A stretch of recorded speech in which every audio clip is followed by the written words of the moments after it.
से नज़ारों वाला कश्मीर एक बार फिर डर और दहशत के साए में आ गया। हाल ही में पर्यटकों पर हुए आतंकी हमले ने न सिर्फ कई लोगों की जान को खतरे में डाला, बल्कि कश्मीर की उस खूबसूरती पर भी सवाल खड़े कर दिए जो दुनिया भर के सैलानियों को अपनी ओर खींचती है। नमस्कार, आप देख रहे हैं NMF न्यूज और मैं हूं आपके साथ शाफनी पटनायक। पर्यटक डरे हुए हैं। जो छुट्टियों की यादें समेटने आए थे वो अब जल्दी से जल्दी घर लौटने की कोशिश में है। होटल खाली हो रहे हैं, बुकिंग्स धड़ाधड़ कैंसिल हो रही है। वहीं स्थानीय लोग जो पूरी तरह इस पर्यटन पर निर्भर है, आज खुद असमंजस में है। कुछ लोकल लोगों पर तो आतंकियों का साथ देने का भी आरोप है।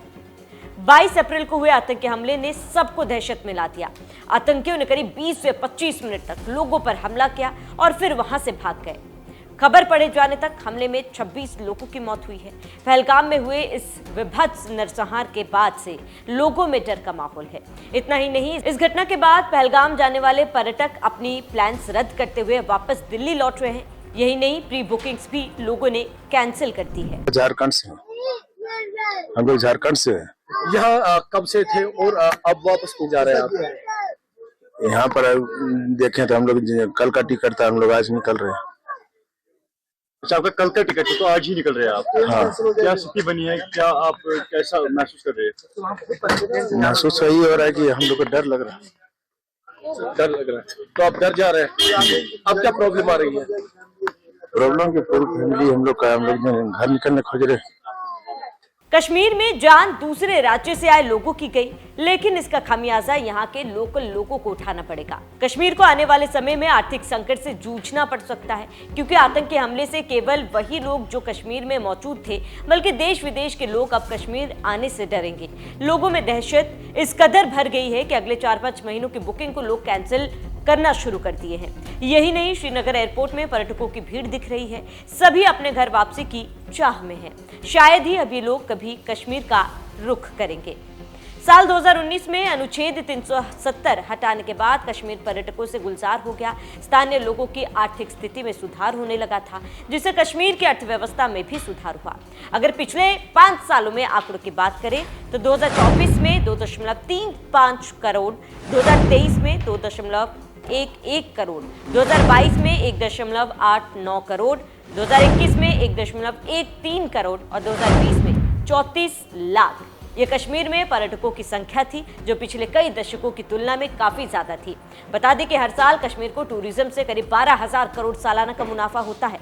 आंकड़ों से अंदाजा लगाया जा सकता है कि कश्मीर की इकोनॉमी में काफी बदलाव आया है, लेकिन इस संख्या में अब ब्रेक लग सकता है, क्योंकि अब पर्यटकों की वापसी के साथ बुकिंग्स कैंसिल हो रही है। हमले से स्थानीय कारोबारियों और टूरिज्म को बहुत नुकसान होना शुरू हो चुका है। केवल होटल ही नहीं, फ्लाइट की बुकिंग भी कैंसिल की जा रही है। इसी बीच जम्मू कश्मीर के मुख्यमंत्री उमर अब्दुल्ला ने एक्स पर लिखा कि पहलगाम में कल हुए दुखद आतंकी हमले के बाद घाटी के सारे मेहमानों का पलायन देखना दिल दहला देने वाला है, लेकिन साथ ही हम पूरी तरह से समझते हैं कि लोग क्यों जाना चाहते हैं। DGCA और नागरिक उड्डयन मंत्रालय अतिरिक्त उड़ानों को व्यवस्थित करने के लिए काम कर रहे हैं। वहीं श्रीनगर और जम्मू के बीच NH 44 को एक ही दिशा में यातायात के लिए फिर से जोड़ा गया। मैंने प्रशासन को श्रीनगर और जम्मू के बीच यातायात को सुगम बनाने का निर्देश दिया, ताकि पर्यटक वाहन निकल सके। यह नियंत्रित और व्यवस्थित तरीके से करना होगा। हम सभी फंसे हुए वाहनों को निकालने के लिए कड़ी मेहनत कर रहे हैं। हम इस समय वाहनों की पूरी तरह से मुक्त आवाजाही की अनुमति नहीं दे पाएंगे और हमें उम्मीद है कि हर कोई हमारा सहयोग करेगा। साथ ही सीएम ने हमले में मारे गए पर्यटकों और एक स्थानीय के लिए क्या कहा, वो सुनिए। सर, ये कल जो टेरर अटैक और इसके फौरन बाद आपने देखा कि लाशों का अंबार और इंसानियत शर्मसार, क्या कहना चाहेंगे? आज आप जनाजे में भी क्या कहा जा सकता है? इसकी पुरजोर मजम्मत, उन लोगों के साथ ताज़ियत और हमदर्दी का इजहार जिनके ऊपर और जिनके साथ ये सदमा बीता है। हमारे बाहर से मेहमान आए थे छुट्टी मनाने के लिए। बदकिस्मती से उनको कफनों में घर वापस भेजा गया है। यहाँ हमारा एक गरीब नौजवान मजदूरी करके रोजी रोटी कमाने वाला आदिल घर से निकला था मेहनत की कमाई करने के लिए। बदकिस्मती से आज उनका कफन जो है उनके घर लौटा दिया गया। लेकिन सुनने में आया है कि इनकी मौत ऐसे नहीं हुई, ये बहादुरी का सबूत दिखा रहे थे। वहाँ लोकल सुनने में आया है कि ये एक शख्स थे जिन्होंने हमले को रोकने की कोशिश की और जिन्होंने शायद बंदूक छीनने की भी कोशिश की और तभी जाके इनको निशाना बनाया गया।